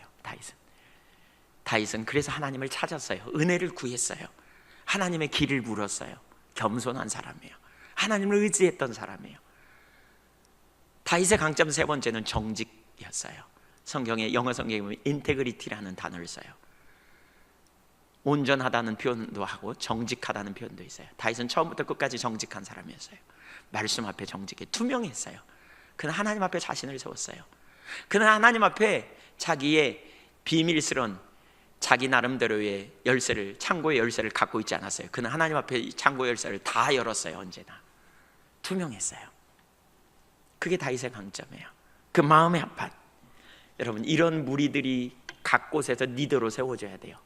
정치, 경제, 교육, 사회문화, 법조계, 교육계 전반에 걸쳐서 이런 리더들이 세워져야 돼요. 하나님을 경외하는 리더들, 그리고 하나님 앞에 겸손한 리더들, 그리고 정직한 리더들. 이런 리더들이 세워진다면 어떨까요? 그러나 오늘날 사울처럼 사람 눈치 보고 이미지 관리하기 힘쓰고 그러다 보니까 하나님의 말씀을 적당히 타협하고 가는 일들이 곳곳에서 일어나기 때문에 오늘날 하나님의 능력이 세상에서 잃어버리는 거죠. 능력을 상실해요. 정말 하나님만 두려워하는 지도자, 생사복이 그분 손에 달려있음을 아는 지도자가 세워져야 돼요. 다윗과 같은 무리가 세워지기 위해서 우리는 사무엘처럼 중보하는 무리로, 우리 모두가 하나님 앞에 그렇게 서야 된다니까요. 우리가 그렇게 기도할 때 하나님께 우리를 통해서 당신의 목적과 당신의 뜻을 이루실 거라고요. 우리를 통해서 하나님만 하실 크기의 일들을 나타내실 거라고요. 저와 여러분이 그 자리에 쓰임받는 믿음의 종들이 되기를 간절히 소원합니다. 하나님 이 시대에 사무엘을 찾으세요. 하나님과 함께 일할 사무엘을 찾으신다고요. 여러분이 그 자리에 설 수 있기를 축복합니다. 하나님 앞에 주신 부담감이 있으니까 이대로는 안 된다는 절박함을 가지고 기도하세요. 눈에 보이는 대로 움직이지 말고 좀 더 진중하게 하나님 은혜를 부어달라고, 하나님이 이 시대를 새롭게 해달라고 하나님 앞에 배수의 진을 치고 은혜를 구하고 갈망하며 주님 앞에 담대히 나아가면 주님께서 저와 여러분을 통해 하나님만 하실 크기의 놀라운 역사들을 나타내실 줄로 믿습니다. 오늘날 교회를 보면서 혀를 끌끌 차는 사람들도 많습니다. 오늘날 아이들을 보면서 오늘날 이 시대의 사회문화 전반에 걸쳐서 우리가 얼마나 많이 얘기합니까? 그러나 그 일을 가지고 부담감을 가지고 엎드리는 무리는 정말 많지 않습니다. 사무엘과 같은 사람이 필요한 시대입니다. 하나님은 이 시대에 사무엘을 찾으십니다. 제가 먼저 그렇게 되기를 원합니다. 여러분이 그렇게 되기를 축복합니다. 우리가 그렇게 되어질 때 다음 세대가 우리를 통해 세워질 것입니다. 여러분, 여기 우리 학교 선생님들도 계시는데 학교 선생님들, 여러분이 섬기는 현장의 아이들을 하나님의 안목으로 바라보십시오. 그 아이들을 바라보면서 혀만 차지 말고 이 아이들을 위해 내가 무엇을 할 것인지를 생각하면서 그 아이들을 어떻게 섬길 것인지 보십시오. 여러분 삶의 현장에서 만난 사람들, 영혼들을 바라보면서 그런 부담감을 가지십시오. 여러분 다음 세대를 위해 부담감을 가지십시오. 가난한 자를 보면서, 소외된 자를 보면서, 눌린 자를 보면서, 병든 자를 보면서 하나님 앞에 그렇게 부담감을 가지고 중보하십시오. 슬퍼하십시오. 그분의 임재가 부어지기까지, 그분의 처방이 주어지기까지, 그분의 행하심이 보이기까지 그렇게 하십시오. 군사역을 위해서도 그렇게 하십시오. 우리 다음 세대를 위해서도 그렇게 하십시오. 영혼들을 위해서도 그렇게 하십시오. 하나님은 그런 무리를 찾으십니다. 오늘 말씀을 통해서 저와 여러분을 그 자리에 초청하고 계십니다. 누가 그 초청에 응할 건지요? 여러분 그 자리에 우리 모두가 설 수 있기를 간절히 소원합니다. 기도하겠습니다.